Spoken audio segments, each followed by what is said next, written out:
Olá, eu sou a doutora Érica Parente, endocrinologista de São Paulo, estou aqui no CBEM, em São Paulo, e vou trazer para vocês um pouquinho da minha apresentação de hoje de manhã, da aula sobre obesidade em diabetes tipo 1, indo além do IMC.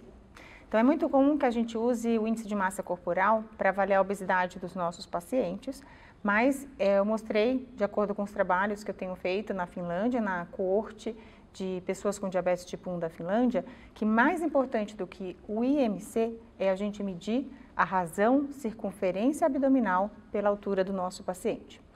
E assim como na população geral, a razão circunferência altura já foi demonstrada estar associada com risco cardiovascular, no diabetes tipo 1, a gente conseguiu demonstrar também que essa razão é muito importante para as complicações do diabetes.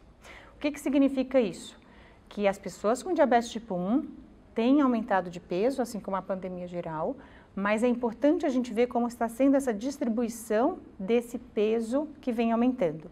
Então, quando a gente usa a razão circunferência altura, a gente tem uma estimativa da obesidade central, e a obesidade central, ela está muito mais associada às complicações oculares, complicações renais e complicações cardíacas, também nas pessoas com diabetes tipo 1.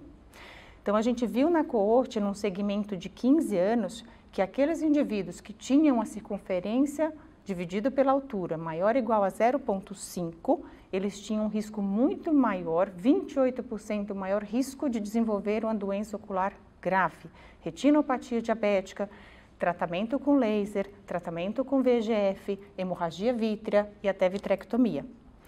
Em relação à parte do coração, a gente mostrou também que para cada 0,1 de aumento na razão circunferência-altura, existe um aumento de 51% na chance do indivíduo ter hospitalização ou até morte por insuficiência cardíaca.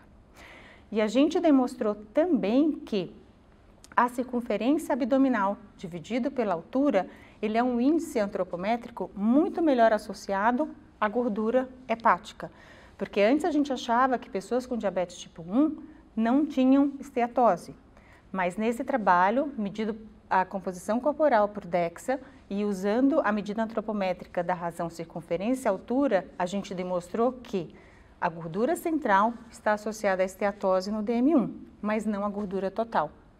Então, a mensagem principal não é que o IMC não é importante, porque ele fala do peso dividido pela altura.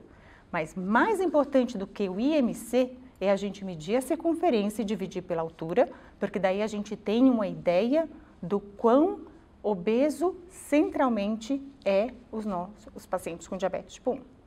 Então, a minha mensagem é: não esqueçam de medir a circunferência do paciente e dividir pela altura. Isso é mais importante do que medir o IMC.